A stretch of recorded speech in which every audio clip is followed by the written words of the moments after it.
world is changing faster than ever.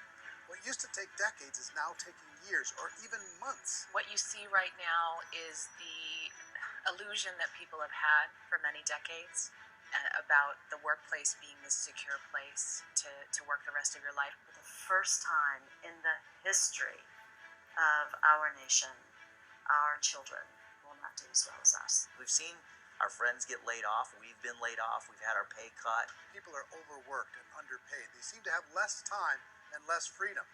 They live under constant pressure. This is going to be forced. And so even if your employer loves you, they may have to cut you. There's something wrong that on Monday morning, the heart attack rate increases by 35%. Technology is accelerating. Job security is declining. It just doesn't seem like the old models of making a living are as reliable as they used to be. Every aspect of our lives, there's a better way out there, but we're still doing it the old way. We live in the greatest country on the planet, and there are a lot of people sitting around complaining and being cynical. Like, everyone's whining about this old model, and I'm like, why don't you leave it? Look at all this over here. Look at all this opportunity. Since so much of our lives revolve around our work and the way we make our living, many people are thinking there just has to be a better way. The biggest challenge facing our world today is not making money, is what are we going to do with all the displaced unemployed people? People are afraid that they're going to make the wrong decision. People are afraid of the unknown. People are afraid that maybe I don't have the skills. Hey, sports fans, industrial age is over. It's dead. It's dying. That's why going to school to get a job is an obsolete idea. A steady paycheck is an industrial age idea.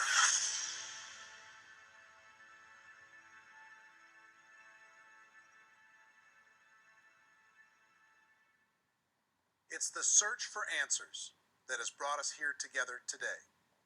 My name is Eric Worre, and for almost 30 years I've been an entrepreneur, struggling at times, but ultimately succeeding.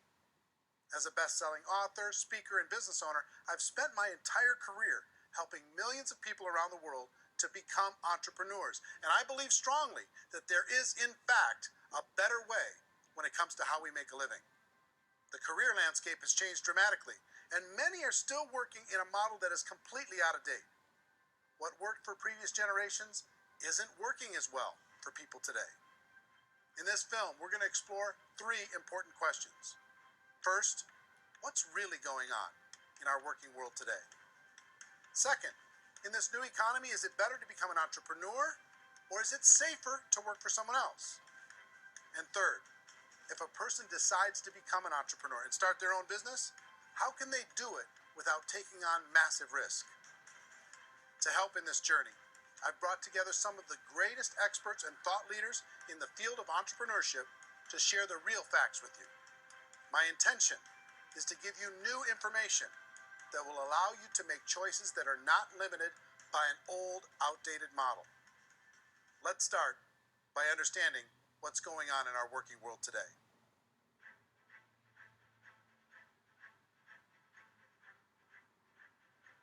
Let's look at unemployment. 30-40% of the people are honestly not working, but would be working.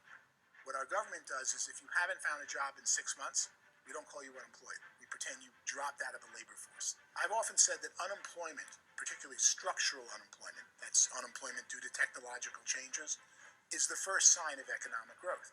Think of it, 10 people live on an island. They go out every day and fish.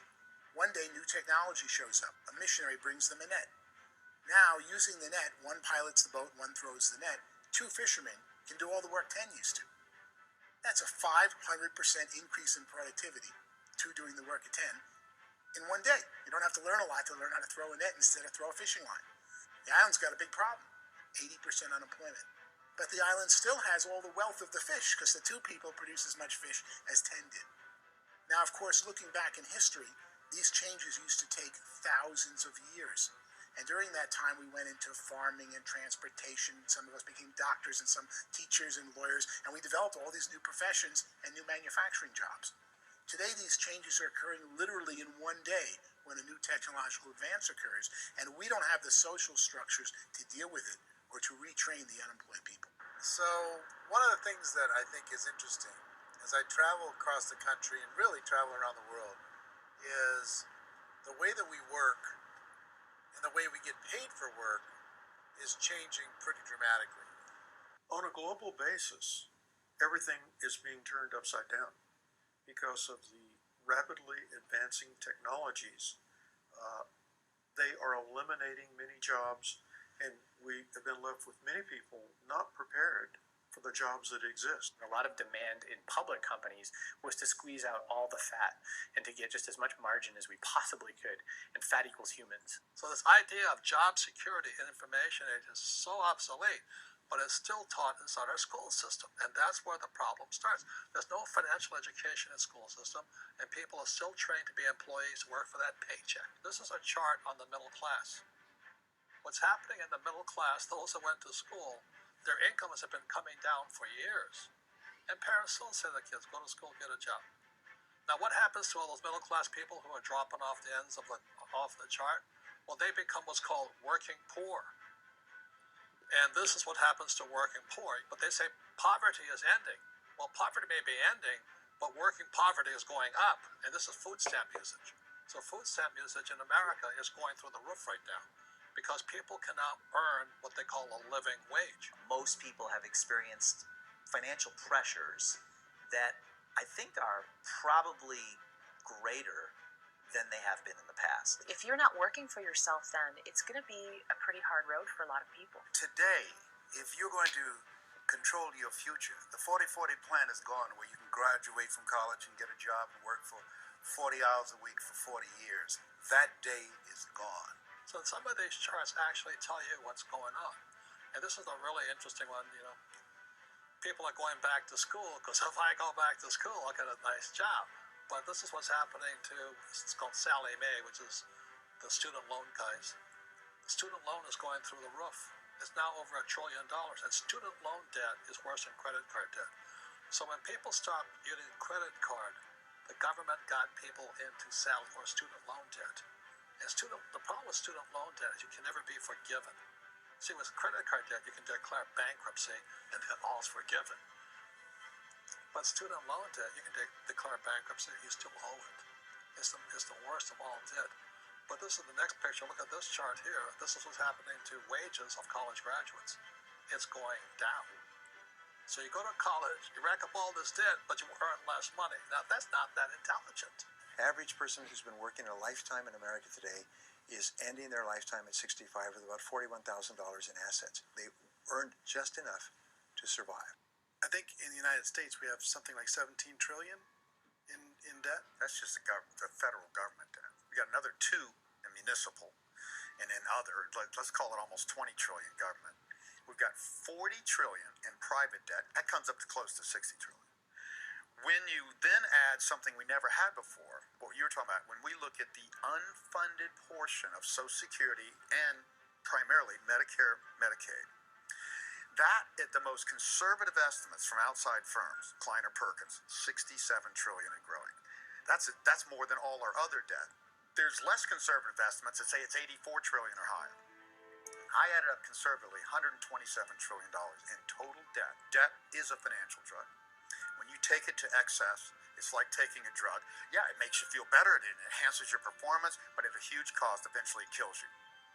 And so that's what happens. We keep doing more and more debt, and you get less and less results, just like a drug, until the debt gets so high that it crushes the whole system. That's where we're at, 8.2 times GDP. You know who I feel sorry for? I feel sorry for the person who dreads going to work, who is sick to their stomach on Monday morning, who hates their alarm clock, who gets a little glimmer of hope on a Wednesday because it's hump day, and says, thank God it's Friday. And they live for those 2 days a week where they get to be themselves and they don't have to be around people they don't like, and they don't have to play the political game in the office, and they don't have to live this half life. The person that works 50 weeks a year just to be able to have the 2 weeks for vacation. And you know what happens to most of them nowadays? They don't have a vacation. They have a staycation. They have time off of work, but they don't get to go where they want to go because they're overextended. They've got all this debt. They got all this situation. They hate their alarm clock. They can't sleep until they're done. They have to spend most of their life in traffic. I feel sorry for that group of people because there's a better way. They just don't know it. I see this really interesting attempt at rugged individuality in a 6x8 rectangle, and I feel like you're all the same, except for the little push pins of the pictures. There's different pictures. Yours is named Jenny, and his is named Sujara, but it's the same people. And this is how they are, and they're just like the zombies, and there's no joy in there, there's no fun. There's always like the wacky woman who decorates her cubicle, and that's the most she can do there. You got to give her credits, right? The wacky cubicle woman. The basis for their life is worry.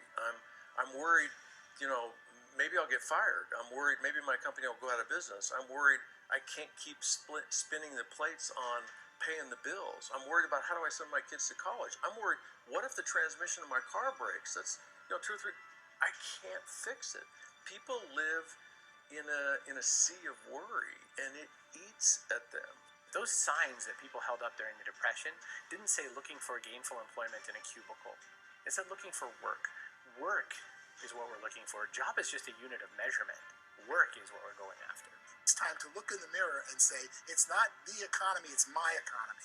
It's my little world of where I am. I need to improve. I'm not going to wait for the economy to come back because, frankly, the economy is doing great in this country. So I'm here on Wall Street, the financial center of the universe, the financial capital of the world. This is where most people's money goes to at least be held for a time, right?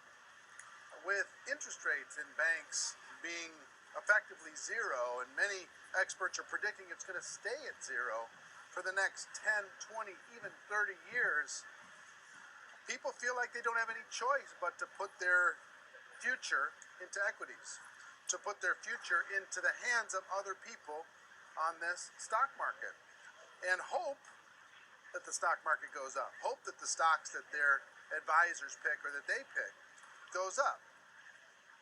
That's one way to go, I guess. It's my personal belief that if you put your future into the hands of yourself, in other words, you have earning power by yourself, I think you're a better investment than these guys.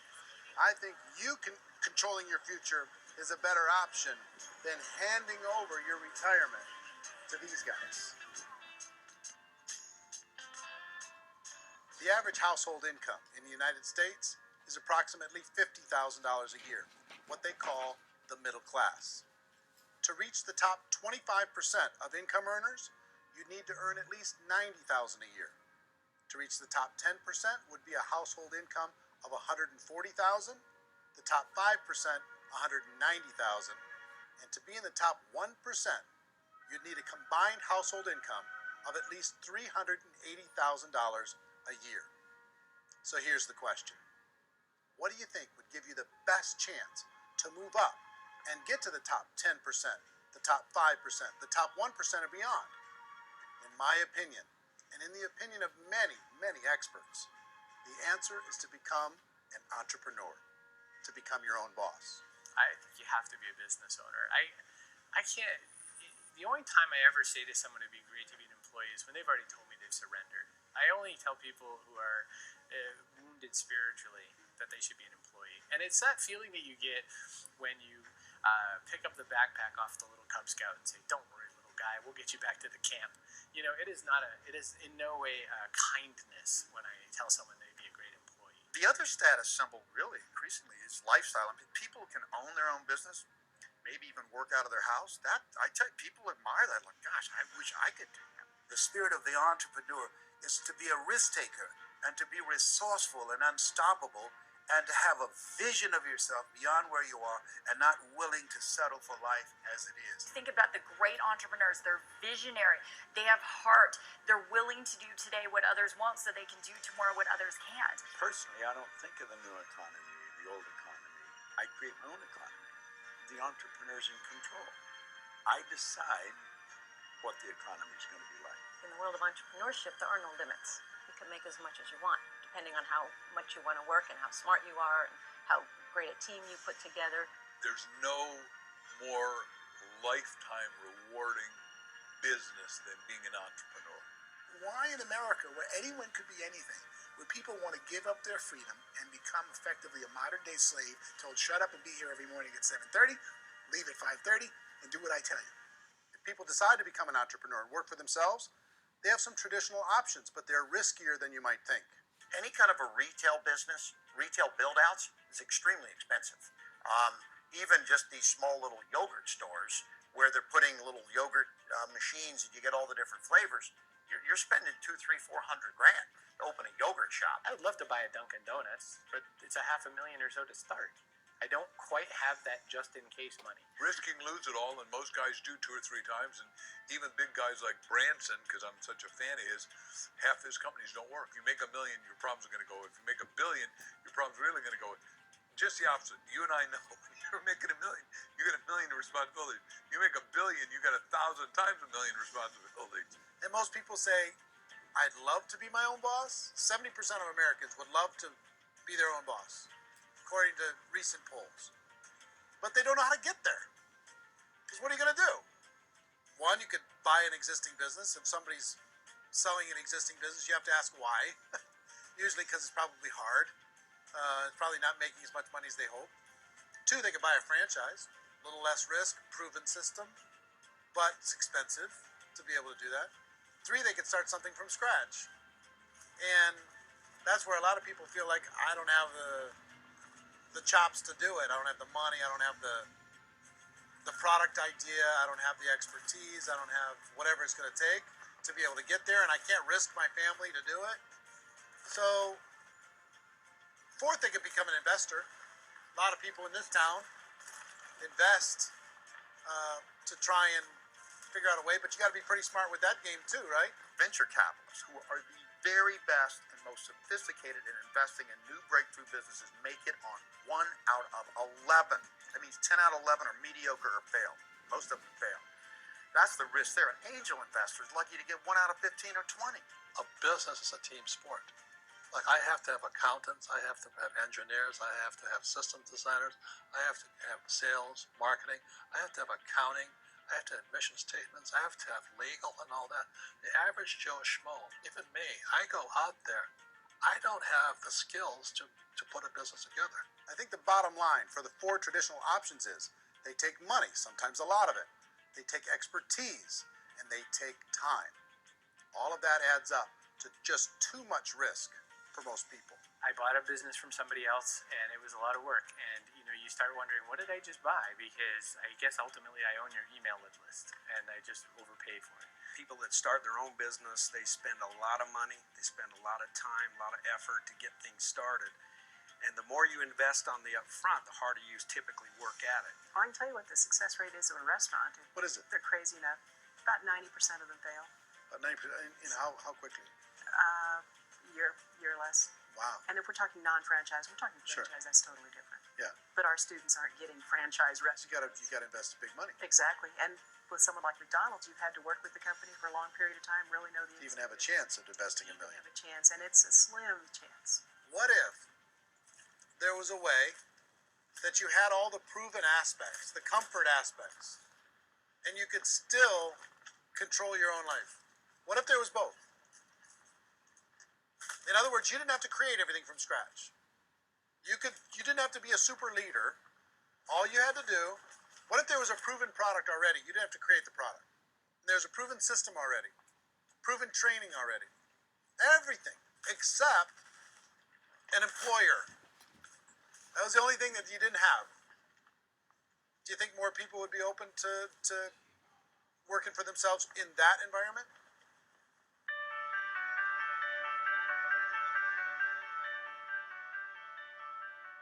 In our search for a better way to make a living, we've come to the conclusion that becoming an entrepreneur is actually safer than being an employee.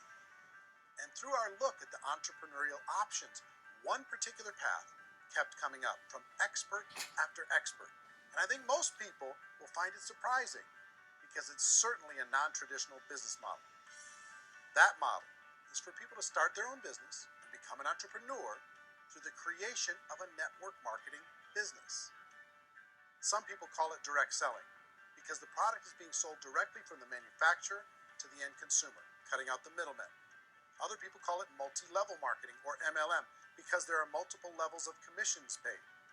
The most common term today is network marketing, because network marketing best describes using a large group of independent distributors, independent entrepreneurs, to move a product or service more efficiently.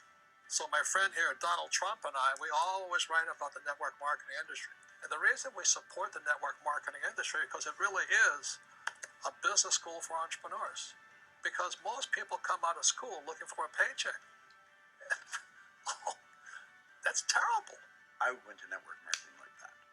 I think if it didn't exist, we should invent it. It is that good. I think direct selling is a great way to do business today. It's very easy to get into that industry, and you can be self-employed, be, in effect, an entrepreneur. When we see multi-billionaires adding network marketing companies to their portfolio of companies, that would be a clue. When we see people who are very famous authors and very famous business people endorsing the industry, that would be a clue. These network marketing companies aren't $50 million companies. They're billions and billions of dollars. They lead the stock market. They're major companies. When we're going to get it? You know, and you're going to school to work for a paycheck. But if you want to be rich, be an entrepreneur. And network marketing gives you the spirit to be an entrepreneur. A traditional company will spend up to 50% of their total revenue on marketing. Network marketing companies use a different approach. Instead of having all that extensive marketing expense, they utilize a network of independent distributors to do the marketing for them. Now, why do they do this? First, because word-of-mouth advertising is so much more effective today than traditional media advertising. Second, some products need to be explained or demonstrated, and an independent salesperson can do that more effectively than an ad campaign. Third, it's completely efficient. The company only pays for the marketing of their product if a sale happens and not before. Imagine if Amazon allowed you to become an independent distributor and paid out 40% of its revenue to that distributor group. All you had to do as a distributor was recommend a product, and if a person bought it on Amazon, Amazon would take care of all the logistics, and you'd get paid for bringing the customer. Now imagine you got paid for every purchase that customer made for the rest of their lives. Well, Amazon doesn't offer this option, but network marketing companies do. 85% of all buying decisions in our society are made as a result of word of mouth or reputation. We're recommending things to each other all the time. You know, who's your dentist? Who's your doctor? Who's your lawyer? What detergent, are you using? What legal system are you using? What product are you using? We're talking to each other about the things that we love anyway. When you go into a big box retailer, you're lucky if the clerk looks you in the eye, much less gives you any detailed or accurate information about what you're purchasing.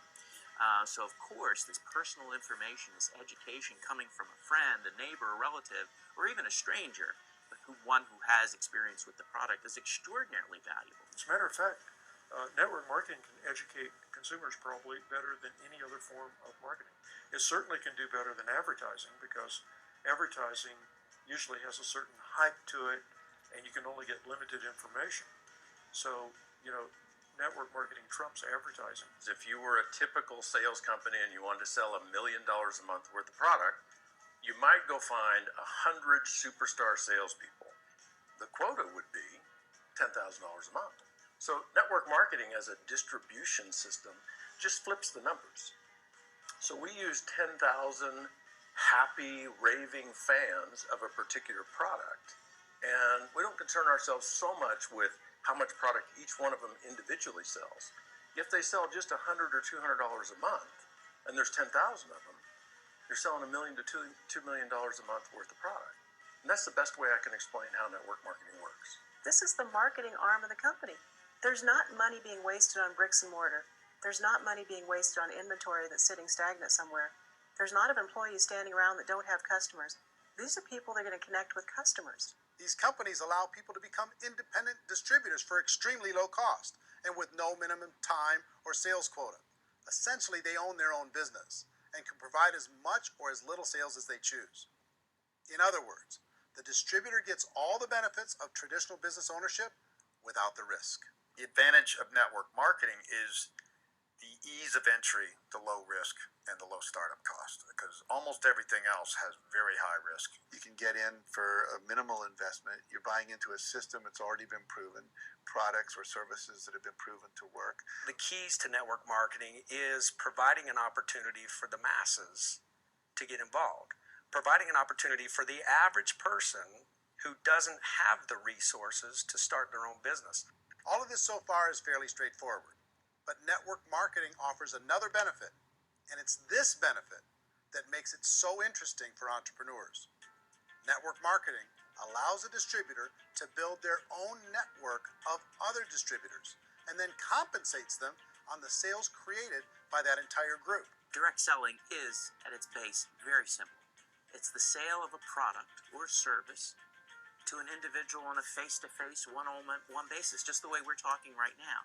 But there's an important element as well, and that's the offering in conjunction with that sale of product, the offering of an opportunity for someone to make something of themselves. No matter what your social status is, no matter what language that you speak, I mean, look how many unbelievable people are becoming successful that speak every kind of language out there. What an awesome gift to give the world.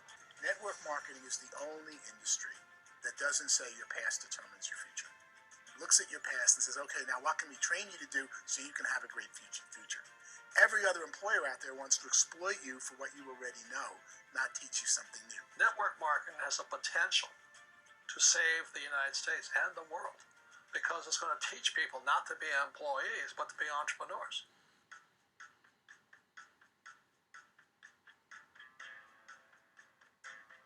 According to the Direct Selling Association, if you add up all the network marketing companies around the world, they combine to do over $178 billion a year in retail sales. To give you an idea of how big that really is, the NFL, the National Football League, does approximately $9 billion a year. The music industry does a little more than $16 billion a year, and the movie industry does about $80 billion a year. Using a conservative average, network marketing companies pay their distributors about 40% of that $178 billion in the form of commissions, which adds up to more than $71 billion a year. That's almost $6 billion a month. It's almost $200 million in commissions every single day. So it's certainly working, and people are making serious money in network marketing. With the growth of the direct selling industry over the last 10, 15, 20 years, we've seen a broader understanding of the channel. We have seen more and more people getting involved in the business, so our penetration in the marketplace has increased, and thus the understanding in the marketplace of who we are has increased. And we've seen non-direct selling companies look at the direct selling model and say, something's going on there. People are making money, companies are being profitable, individuals are being motivated, product is being delivered to market. Maybe we should explore this. Some people think only the people at the top make money. Well, let's take a look at that as well. In the network marketing profession, there are roughly 500 people in the world who earn over $1 million a year. If you round that number up to $2 million a year, that adds up to about $1 billion a year. That takes the $71 billion paid out each year down to $70 billion. So where does the rest of the money go? The vast majority goes to part-time people making anywhere from a few $100s a month to many thousands of dollars a month. It goes to people who choose to make it a full-time career move and earning even more than that. Every day, people are using the money they earn through network marketing to pay off debt, have more fun, and improve the quality of their lives. Everyone I know in network marketing has been doing that since the 50s. They go to work when they want to go to work.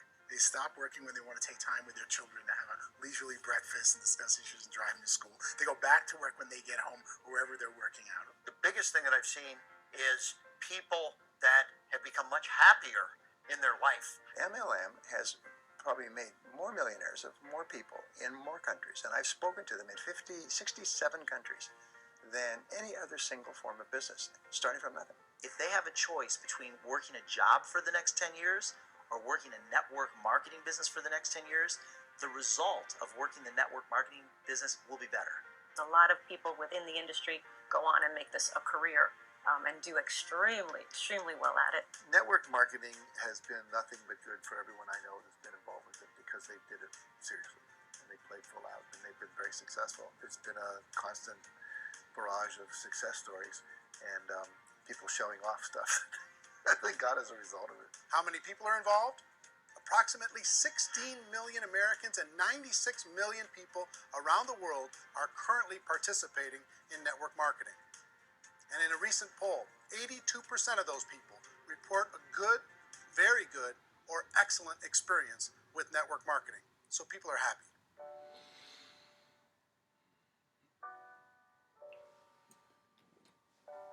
So I've taken a look at the network marketing profession and really tried to understand why so many people are confused as to the validity of this as a business. One is this pyramid shape. People get really messed up with this pyramid. Oh, it's one of those pyramid things. So I just think there are a lot of haters out there who really don't understand the industry and say, "Oh, it's a get-rich-quick scheme. It's a pyramid." Well, corporate America is a pyramid scheme. You know what I mean? It goes like this. You have thousands of MBAs, let's say working for Ford or General Motors or Coca-Cola. If all these MBAs, they're all trying to get to here, that's a pyramid. Only one guy's going to make it. Every 10 years, one's going to make it. Whereas you look at network marketing, it's like this. So you're here, and your job is to develop other CEOs coming up behind you. So it's an inverse pyramid. In network marketing, it's a very simple concept. If you sell product, you get paid. It is paid based on production. There is no first mover's advantage. There is no investment component where the more somebody spends, the more they're entitled to make. So the two are polar opposites of each other. It doesn't matter what shape the company is or the compensation plan is shaped, whether it's a circle or a pyramid or a triangle or a trapezoid, it doesn't matter. If compensation is coming primarily from recruitment, then you got a problem. On the other hand, if an operation is basing their compensation to participants on the basis of sales, even when those sales are generated by people you've recruited, well, then you're a perfectly legitimate enterprise. That's the legal test. It's the practical test. Another issue that's been true in the past that is no longer true now is people used to be in network marketing loaded up with products that they couldn't sell, and they ended up a loser. They ended up with a bunch of product in their garage. They ended up with a bunch of products sitting in their kitchen shelves or whatever, and they thought they could sell it, and then they weren't willing to or able to sell it, and they ended up with a bunch of stuff, and they were bitter about it. There was this thing called front loading where you had to buy, if you bought $25,000 worth of product, you got better commissions and all this. Today, it's almost all done by computer. It's direct mail, comes from a warehouse somewhere else. You don't have to have all this inventory. You don't have to stock up. It's a paperless world now. Most of it's done online. You have a back office. It really works. And the technology has changed everything. Third issue is people start talking about 99% of people in network marketing don't make any money. Well, we've talked about that over the course of this journey together. Almost $200 million a day is being paid out to network marketing distributors around the world. The naysayers, the people who say that it doesn't work, are usually the ones who just don't know how to make it work for themselves. And so they're giving you an opinion, and I tell people, don't confuse people's opinions with expertise, because opinions are free. And don't confuse sincerity with the truth, because people can be sincerely wrong. But here's the reality inside of network marketing. The vast majority of people that get involved in network marketing just become customers, and they get involved to be able to purchase product at a lower price. If you take Costco as an example, if a person goes into Costco and gets a membership to Costco so they can get a lower price on the product, we don't call that person a loser because they have a bunch of product that they walked out with a smile on their face. Yet when some people want to take a look at network marketing, they say, well, those people, they're just using the product and they aren't earning an income, so they must be a loser. They're not a loser. They're a happy customer. That's the vast majority of people that are involved in network marketing. Now, a smaller percentage of those people decide to go build a business. They earn $300 a month, $500 a month, $1,000, $2,000. That's the bulk of earnings in network marketing. And then there's the few that really decide to take it serious, really decide to build a large network, really work to make that network very, very productive. And those people make huge amounts of money, and there's no cap. What I do as an outside economist, just somebody looking at this industry like any other industry I speak and say, look, what's the realities of this? 1% do incredibly well. 10% generate some additional income at pretty low risk and effort. That's not, and 90% of people roughly end up customers. One thing that I think is real when it comes to people's perceptions about network marketing is people put this, and distributors, I think, involved in network marketing have some responsibility for this. They have sometimes unrealistic claims about the product or about the income. Most people who become distributors, they want the money, they want to be successful, but they don't have the skills. They don't know what to do. And when people don't know what to do and they're in a new business, they're scared. And when they're scared, panic and desperation kind of sets in. So they think everyone they talk to has to get in. So if I talk to you and you say, well, no, I don't have time to do that, they're like, no, I need you. You have to do this or I won't be successful. So I start clawing on you. I start that desperation. So then I start making claims about the product, which are not appropriate, probably not even true. Or I start saying, let me show you how you can make all this money and you don't have to do anything, Eric. And so you just totally misrepresent the opportunity, and you're clinging with people because you think you need everybody to be successful, and you don't. You know, one of the messages that I try to deliver most forcefully to companies as well as salespeople in direct selling is that you don't have to overpromise. Reality is in network marketing, there's a lot of hard work involved. There's a lot of effort. You're going to have to develop yourself. It's a business like anything else. It's going to take some time, but in my opinion, it's better.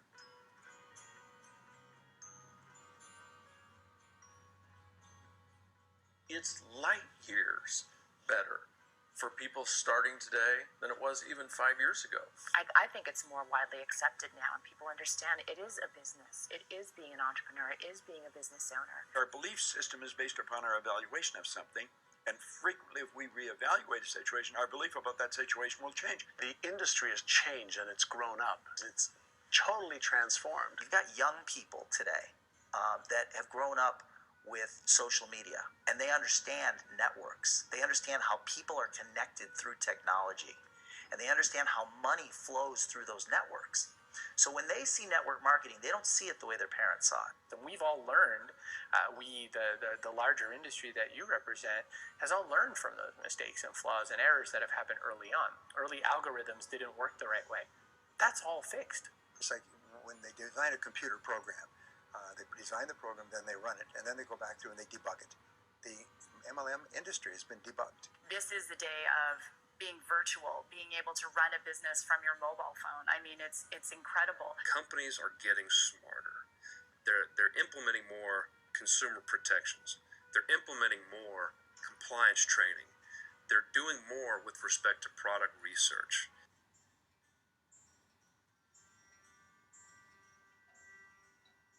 Is the company promising that you're going to get rich quick or that you can make a lot of money without a lot of effort? That's a red flag. Is there a product that you really believe in that you think can be sold? Or are you being told by salespeople or the person who's trying to recruit you or by the company itself that don't worry about the product, all you have to do is recruit other people into the business? Red flag, warning sign. If you're hearing that, take a second or even a third look. Get to know the customers, the products, the business, have some success, and see where the opportunities might take you to move up in the organization. I want to find out, how concerned are they about my education, my training, and my development? Is there a space for me to grow? Most important question. Learn everything that you can about the product. Make sure it's something that you believe in. And learn everything you can about the industry. And work that system. This is a place where Martin Luther King Jr. had his famous I Have a Dream speech. And at that speech, he talked about his dream for equality for everyone around the world. And that's a noble dream. But I think more people need to remember what it was like when they were kids and the dream was still alive in them. Before it got beaten out of them by reality, by this paycheck, by these responsibilities, and by having to live for this job to pay the bills. I think people need to remember that. Go back to that. Once they know that there's a better way, I I think their future is going to be much brighter. They can live a better life.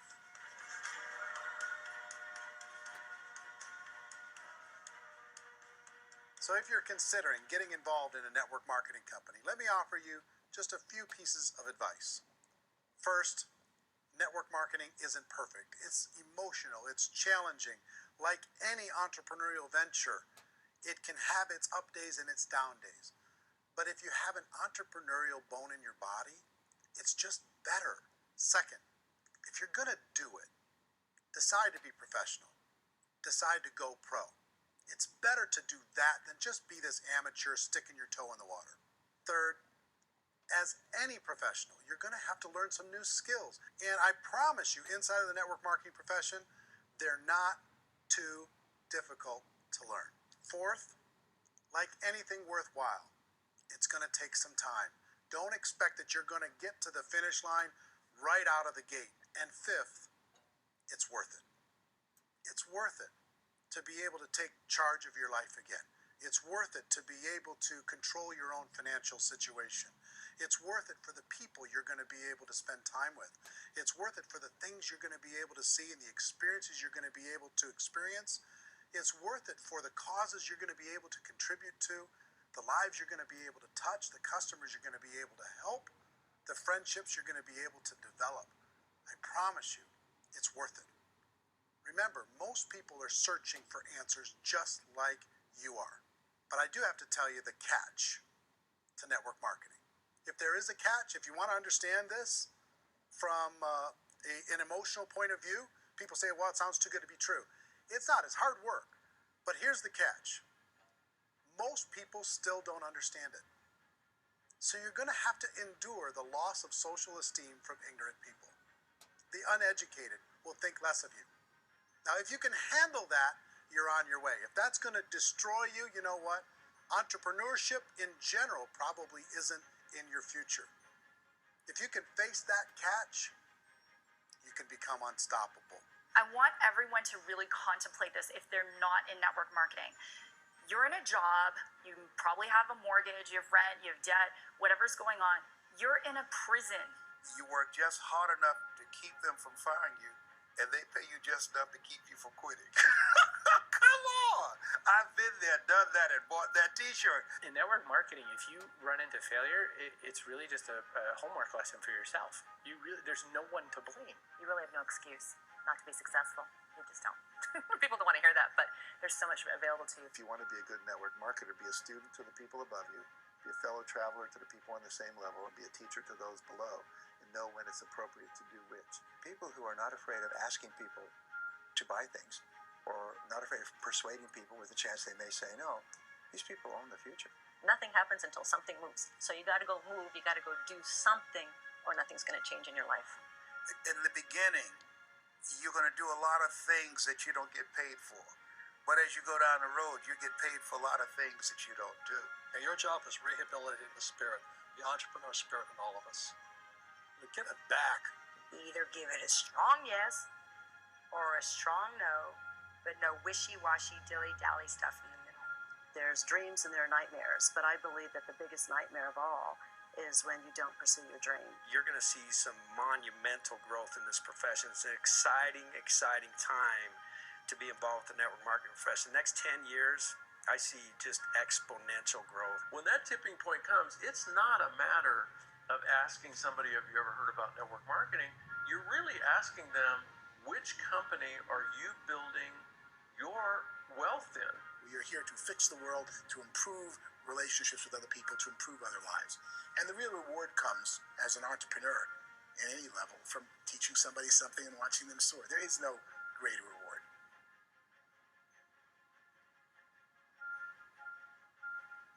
Life's too short to spend it living someone else's dream instead of your own. It's too short to spend it living at a fraction of your potential.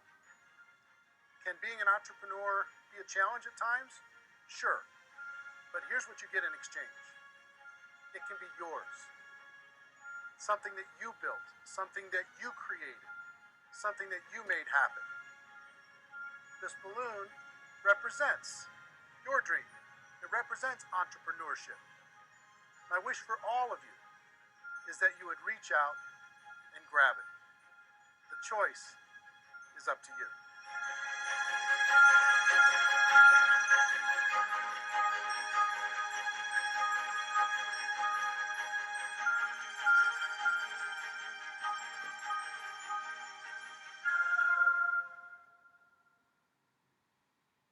Today we discovered the cash flow quadrant from Robert Kiyosaki. Robert Kiyosaki is mainly known for his best-selling book, Rich Dad Poor Dad, and the cash flow quadrant continues where Rich Dad Poor Dad stopped. But what is the cash flow quadrant? Basically, we have 4 quadrants, the E, the S, the B, and finally the I quadrant. E stands for employee, or as Robert says, people that have a job.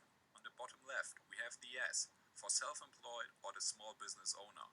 The self-employed is not having a job.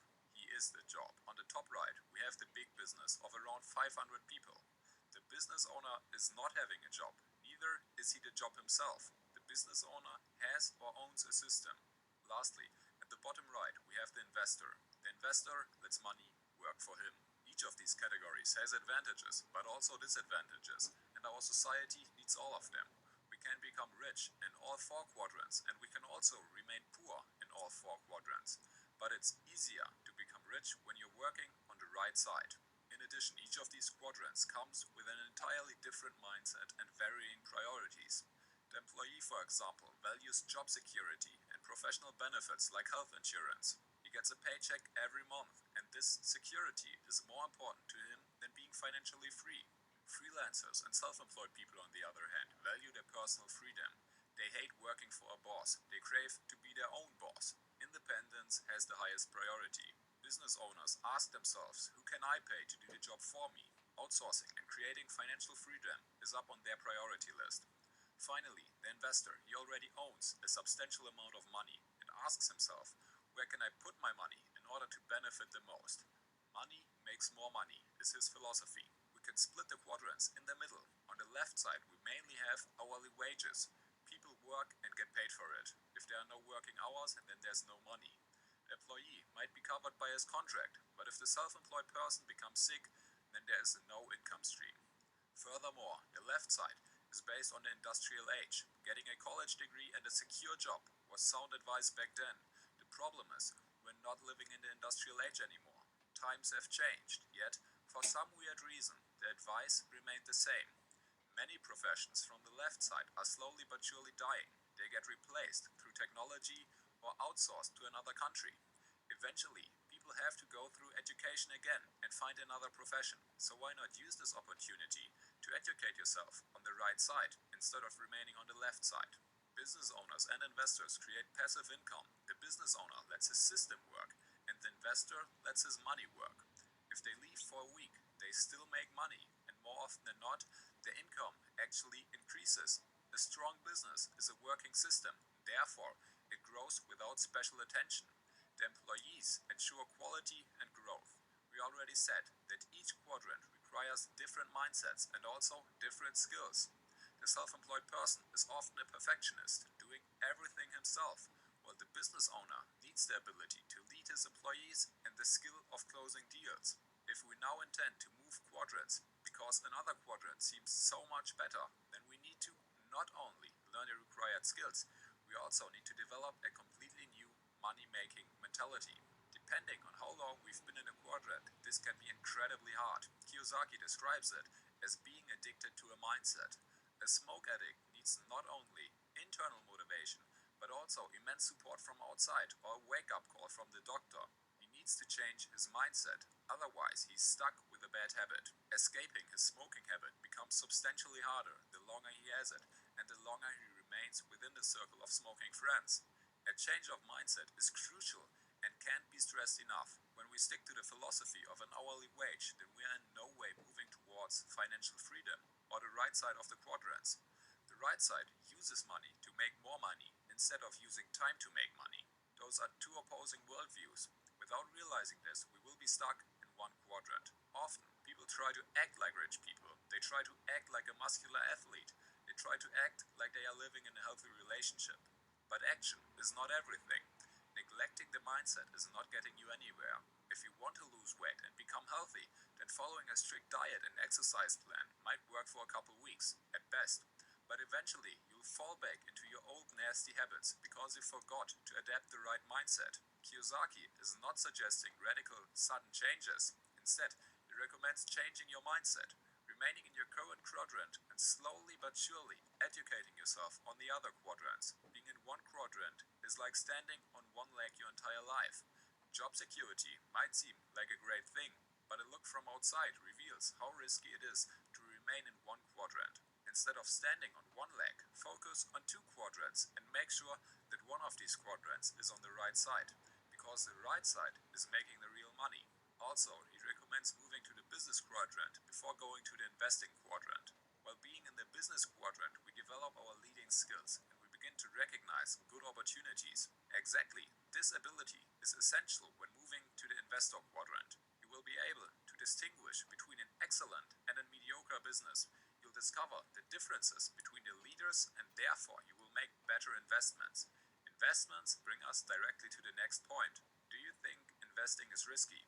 Maybe consider the following change. An investment is not risky. Investing in real estate can be good, but the very same thing can be terrible. The difference is in the investor.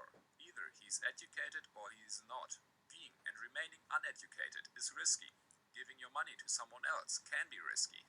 Trusting your banker can be risky. We have to educate ourselves in order to recognize whether an opportunity is exceptional or horrible. Education is essential in making investments, but also in growing a business, and we need to constantly improve our education. This leads us to the next point. Always trust in facts and numbers, never in opinions. Stocks are risky. Stocks are not risky. Real estate is a safe bet. The price of this house will go up in the future. Getting a degree is the best way to ensure job security and a constant income.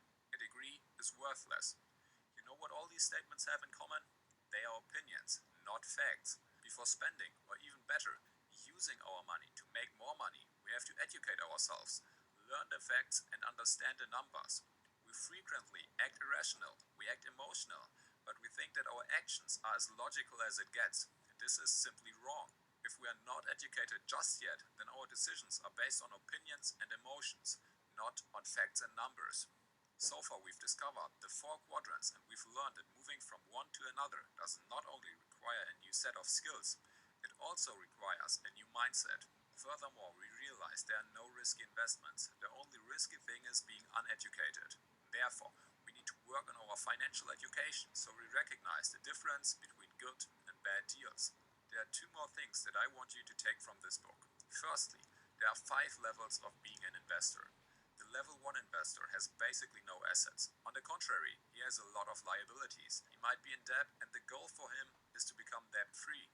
It's okay being in debt as long as you're working and educating yourself to get out of it. The level 2 investor is debt-free. He prefers saving money, constantly growing his bank account. He's desperately hoping for a sudden change. Or he believes that saving is the best thing. Sadly, saving is just the beginning. Having some backup cash is neat, but building assets is the next step. Saving and bank interests are not really bringing you ahead. It's more likely that inflation will eat your cash away over the years. Don't get ignorant at this stage. Instead, educate yourself and move forward. The third level includes the first investments. More often than not, those investments are rather risky because the investor is lacking the necessary education in the financial field. Therefore, his investments might leave him empty-handed and he remains with nothing but a miserable experience. Reaching level 4 is an achievement and most people never make it. The level 4 investor is aware of his money. He realizes that constant and lifelong learning are the key to becoming successful and financially free. A level 4 investor faces bad investments, but he's not ignorant. As a result, he comes out ahead, he makes new experiences and learns from previous mistakes. Now we've reached the top of the money-making food chain. The level 5 investor is a capitalist. He recognizes chances and takes them. The world is his playground. He's financially free, but still works on his education. Additionally, he gives back because he remembers that giving comes first, receiving second. We should be aware of the 5 levels and realize our current position. As a result, we can move up the ladder and reach our financial goals. Lastly, I want to give you Robert 7 steps to moving from one quadrant to another and therefore reaching your financial goals. First up, mind your own business. If you don't mind your own business, then you will work to make other people rich. You will work in a big company and make your boss rich. You will work as a lawyer and finish deals that are worth millions, but you will remain with an hourly wage. Secondly, take control of your cash flow. A lot of money is not making you rich. You become rich by earning more money than you spend. If you always spend more money after increasing your income, then you will sit in the same level of wealth forever. Thirdly, know the difference between a calculated risk and a risky situation. Being educated and investing a part of your money into stocks is a calculated risk. Being uneducated and unwilling to build up your financial mindset is a risky situation in general. Next up, know what kind of investor you are. Firstly, you need to know whether you work on level 1, 2, 3, 4, or 5. And secondly, you need to analyze your strategy. There are 3 types of investors. Type 1 searches for problems. The second type has problems and is looking for solutions and answers. The final and third investor is looking for expert. He's not thinking his decision through. He's not facing specific problems. He consults an expert straight away and takes his advice as the holy grail. All of these have their place, and the best thing is to combine them in order to maximize the results. Step number 5 is searching and finding mentors. Mentors can spare us a lot of time and protect us from some devastating losses. When looking for a mentor, make sure that he or she is already in a good financial place. Don't take your advice from someone who has just read about it. Choose your mentors wisely. If they already accomplished something similar to your goals, then you might be onto a good mentor. The next point is making disappointments and failures your strength. We all fail, but most people don't learn from their mistakes.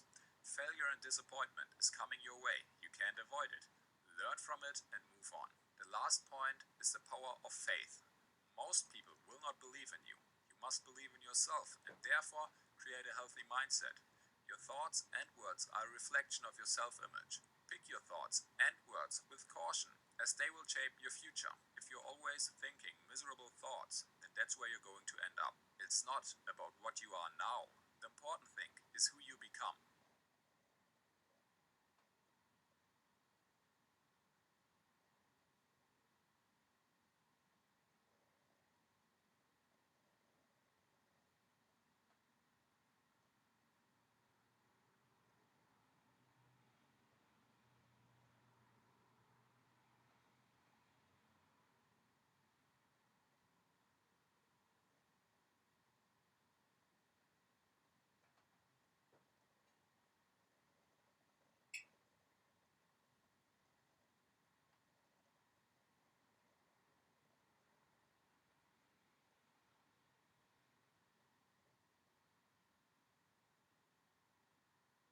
The best case is the worst recession since the Second World War. U.S. stock markets opened down this morning. I have been saying, hey, we're all at risk, and now we are.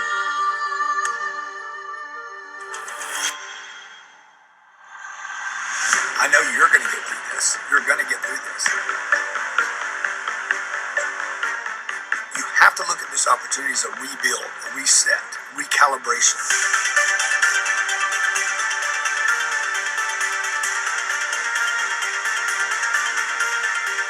The best thing every boss out there can do is save your ship, get it fueled, get it recalibrated, get it going in the right direction.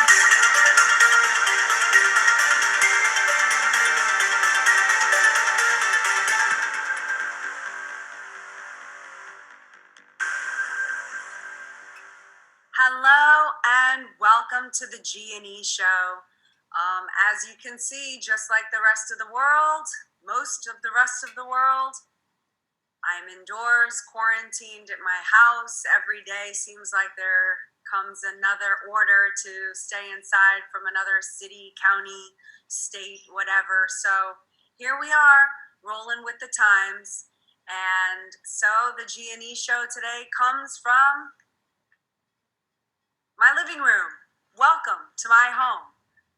One of the beautiful things that we do have right now is the ability to connect with each other during these times. It's interesting. It's going to get more interesting.